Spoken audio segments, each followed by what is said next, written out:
संजीव जी आपके पास आऊं उससे पहले मैं वो जरा दिखा देना चाहता हूं कि स्टेट का भारतीय संविधान में क्या मतलब है। वो एक मैं छोटी सी इसलिए लगा दे रहा हूं कि Article 12 of the Constitution of India defines the term state. It applies to Part 3 of the Constitution, which covers fundamental rights. What does Article 12 defines? और उसमें बिल्कुल साफ लिखा हुआ है, what does state include? The president, governor, cabinet minister, police and bureaucrats. Local authorities like municipalities, district boards, panchayat and mining settlement boards. इसको हटा लीजिएगा। मैं सिर्फ इसलिए संजीव जी आपसे कह रहा हूं कि ये स्टेट भी समझना जरूरी है।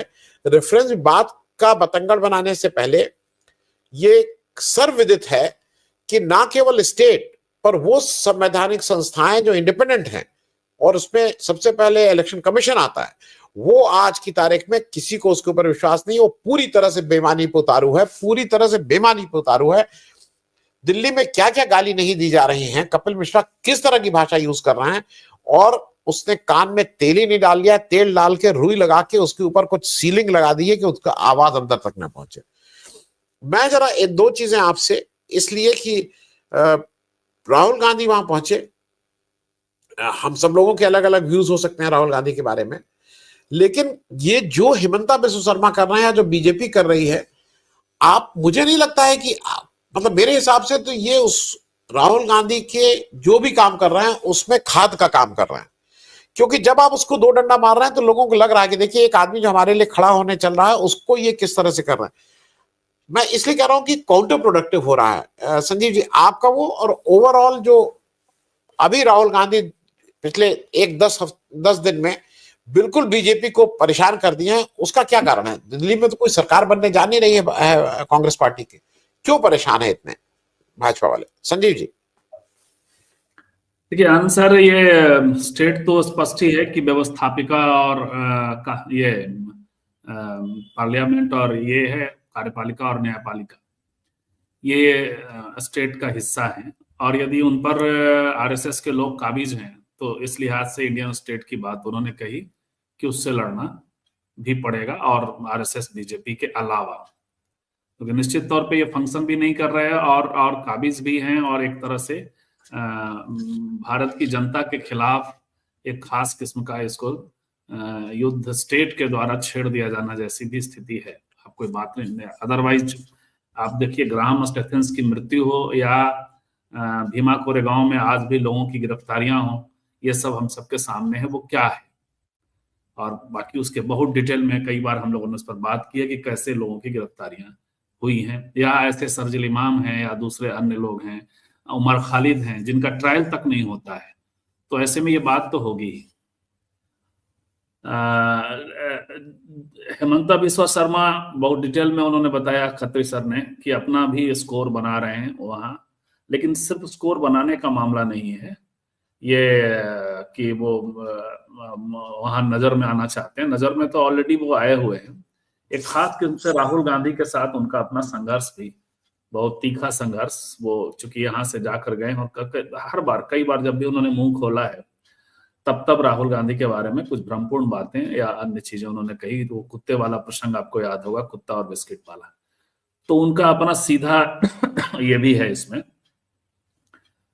मैं आपसे ना इत्तेफाकी रखता हूँ, धनंजय जी से इत्तेफाकी रखता हूँ और आपके दर्शक से भी, और वो ये कि जो मुकदमा का मामला है, बहुत कथा के माध्यम से तो सीधे सीधे कहा ही उन्होंने, कुछ स्टेट हैं जो कांग्रेस के साथ भी हैं और प्लस कांग्रेस के अलायंस के साथ हैं। तो राहुल जी ने चूंकि ये कहा था, मुकदमा हमेशा जरूरी नहीं है, लेकिन जब राहुल गांधी ने ये कहा था कि मोहन भागवत पे मुकदमा बनता है, तो मुकदमा करेगा कौन? स्टेट मैटर है ना ये सर। तो आप कर्नाटक में कर देते या करवा देते, या फिर आपके और जो अलाइज के जो स्टेट हैं हिमाचल में करा देते, तो उससे कम से कम एक मैसेज जाता कि कांग्रेस जो है मोहन भागवत को लेकर के अपना सीरियस, चूंकि उनके बड़े नेता ने ये बयान दिया था तो ये होना चाहिए था। मैं इस मत का हूं इस मामले में कि कई बार करना पड़ता है। आप यदि इनके ऊपर कर सकते हैं, अशोक वानखेड़े के ऊपर आपके लोग एफआईआर कर सकते हैं, और वो भी आपके ऑफिस से हो जाता है। राहुल गांधी के लगभग ऑफिस ही है, और राहुल गांधी ही हैं एक तरह से, वो डिफैक्टो हैं वो। मैं केसी वेणुगोपाल की बात कर रहा हूँ। तो ऐसे में ये मुकदमा कर देना, ये अपने लोगों पे आप मुकदमा कर सकते हैं, तो ये तो जिनसे संघर्ष है उनके ऊपर करना चाहिए। इसलिए मैंने कहा कि आपसे ना इत्तेफाकी रखता हूँ और इनसे इन लोगों से इत्तेफाकी रखता हूँ। देखिए, राहुल गांधी परेशान करेंगे, और एक स्ट्रेटेजिक तौर पे भी राहुल कांग्रेस को लेकर के बीजेपी यदि दिल्ली में कर रही है, तो जितना ज्यादा कांग्रेस अच्छा परफॉर्म करेगी उतना संभावनाएं त्रिकोणात्मक हो जाएंगी, और त्रिकोणात्मक होंगी तो उसमें बीजेपी को फायदा हो सकता है, ये कि उनके स्ट्रेटजी का भी हिस्सा हो सकता है। लेकिन दूसरी बात यह भी जरूर है कि राहुल गांधी लगातार, यदि उन्होंने कॉन्स्टिट्यूशन वाली बात या मोहन भागवत के खिलाफ जो बातें इंदिरा भवन में की, वही बात उन्होंने आकर के फिर यहाँ पटना में भी की। और बड़ी एक अच्छी बात, मैंने तुरंत उनके भाषण के बाद सर यही पब्लिक इंडिया पे आया था, तो मैंने कहा था 2 तरह का सत्य बोलूंगा आज, प्रिय सत्य और अप्रिय सत्य। तो उसमें जो प्रिय सत्य वाली जो अच्छी बात थी वो ये कि बड़ी अच्छी व्याख्या भी कर दी उन्होंने 1947 को लेके। और वो उन्होंने कहा कि गंगोत्री जो है वो गंगा और गंगोत्री की तुलना करते हुए कि आप 47 पे अटैक कर रहे हैं, इसका मतलब संविधान पे भी अटैक कर रहे हैं, क्योंकि गंगोत्री तो 47 ही है, उसके बाद ही कॉन्स्टिट्यूशन लागू हुआ और बना। तो ये एक उनकी व्याख्या थी। लेकिन वही फिर जो बाकी बातें धनंजय जी कह रहे हैं वो उसका अप्रिय सत्य है। और अप्रिय सत्य ये है कि 40 में से एक भी, जैसे वही अति पिछड़ा वाला बहुत डिजाइंड था वो, और थैंक्स टू जय हिंद साहब के उन्होंने अति पिछड़ा वाला शेड्यूल किया था। एक रात पहले मैंने उनको मैसेज भी किया था कि चलिए आपके कारण कम से कम इतना तो हो गया जितना आपको तंग किया गया, और पूरा हाईजैक ही हो गया वो प्रोग्राम, पूरे तैयारी के साथ हाईजैक हुआ, राहुल गांधी को अननेसेसरी यहाँ वहां घुमाया जा गया। लेकिन ये था कि कम से कम यदि है तो उसमें पहले से तय था कि अति पिछड़ा वाले मसले को वो सुनेंगे, एक सेशन वो सुनेंगे उसमें अति पिछड़ा वाला। तो उसमें 2-3 बेसिक बातें लोगों ने कही, भले ही हकला बड़ा सा भाषण तो होता है सब, बड़े उतना बड़ा गैदरिंग में एक्टिविस्ट तो बेचारा 50-100 लोगों के बीच बोलता है, 200-250 लोगों के बीच बोलता है, हद से हद 1000 लोगों के बीच। लेकिन वो सभा थी 5-7 हजार लोगों की, और सब जो गैदरिंग थी वो एक तरह से वो सिविल सोसाइटी की गैदरिंग थी, बुद्धिजीवियों की गैदरिंग होती है वो। तो उन्होंने बात कही, तो उन्होंने कहा कि जो है आज तक आजादी के बाद से बिहार में कांग्रेस ने एक भी अति पिछड़ा सांसद नहीं दिया है, और एक भी विधायक मात्र 19 दिए हैं। अब उनके आंकड़े हमने वेरीफाई नहीं किए, लेकिन उन्होंने जो कहा वो मैं बता रहा हूं। विधान परिषद और राज्यसभा में आज तक एक भी अति पिछड़ा नहीं गया है, ऐसा उनका कहना था। तो ये सब चीजें गंभीरता से सोचने की चीज है। या स्ट्रक्चर में भी यदि 40 में से अधिकांश सवर्ण अपर कास्ट और एक ही जाति भूमिहार जाति से, उसमें 70% भूमिहार जाति से है। और तो और सर बात तो ये है कि जो राहुल गांधी की तैयारी के लिए मतलब कितनी बेचैनी थी उस कार्यक्रम को लेके, हम लोग सब इंस्ट्रूमेंटल थे उसमें, इसके बावजूद कि तय था कि मुझे नहीं जाना था। लेकिन हम सब 21-22 तारीख से तैयारी करने लगे। जब वो प्रसंग आया, जब इन लोगों को पता चला पार्टी को, तो पार्टी ने पूरी तैयारी से हाईजैक किया। उस तैयारी के बावजूद एक सूचना मिले, बड़ा इंटरेस्टिंग, एक बीजेपी के नेता ने, विधायक ने बताया, सॉरी कांग्रेस के नेता ने बताया, विधायक ने, कि जो लिस्ट जारी किया गया कि राहुल गांधी के स्वागत के लिए जिला स्तर पर जो समितियां, पर्यवेक्षक समितियां बनी, उसमें एक मरा हुआ व्यक्ति भी था। वो तो नाम आता है ना, जाति का नाम आ गया, अध्यक्ष जी को लगा कि अरे मेरी जाति का आ गया, टिक मारो, वो मरा हुआ है बंदा।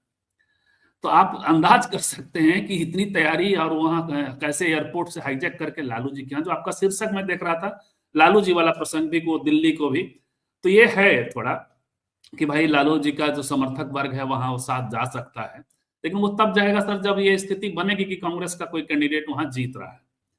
लेकिन यहाँ लालू जी के यहाँ जाने से ज्यादा जरूरी काम जो दूसरी चीजें थी, इवन संविधान सम्मेलन था, वो सब चीजें हो सकती थी। एक बात मुझे गालियां मिल जाती है, अपने यहाँ भी मिल जाती है, पब्लिक इंडिया पे भी मिल जाती है, लेकिन मैं कहना चाहता रहूंगा, हमेशा कहता रहूंगा, क्योंकि अपनों पे ही बात होती है।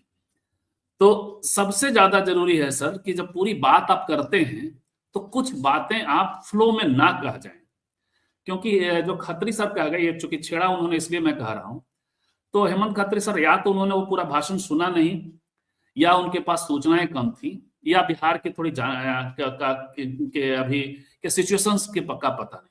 राहुल जी ने कह दिया कि जाति सर्वे फेक है, बचना चाहिए था इससे, क्योंकि सरकार उनकी थी और जो हेमंत खत्री सरकार है कि उसमें और कुछ नहीं हुआ, नहीं हुआ। और वो हुआ ये था कि हो रखा है जिसको कि टर्न डाउन कर दिया ये सुप्रीम कोर्ट में या हाई कोर्ट में, उसका सुप्रीम कोर्ट में शायद मामला है। अति पिछड़ा और ओबीसी दोनों सबके रिजर्वेशन बढ़ा दिए गए थे सर। और रिजर्वेशन अभी जो इशू है वो ये है कि नीतीश जी बीजेपी की ओर चले गए हैं, तब से अति पिछड़ा का और इन सब का जो रिजर्वेशन बढ़ा है उसको के लिए 9th शेड्यूल की बात नहीं कर रहे हैं, ये इशू है। यानी राहुल जी को ये कहना चाहिए था कि देखिए हमारी सरकार ने जाति, अब दूसरी संकट और पैदा हो गया सर इससे, और वो बीजेपी को माइलेज मिल गया। एक बहुत बड़ा मुद्दा जिसकी आरजेडी तैयारी कर रही थी, और वो तैयारी थी कि जाति गणना और ये वाला जो बढ़ा हुआ आरक्षण है वो 9th शेड्यूल में ना जाने को लेकर के मुद्दा बनाने जा रही थी विधानसभा में। तेजस्वी इस पर बोलते थे और नीतीश जी को घेरते थे, वो मुद्दा छिन गया। वो आप जब बोलेंगे तो बीजेपी वाले कहेंगे कि तुम तो फेक रिजर्व उसके लिए बात कर रहे हो। तो कुछ ऐसी चीजों से बचना चाहिए था, उनको ये कहना चाहिए था कि जब से उधर गए हैं तब से हम लोगों का सरकार का किया हुआ ये कर दिया।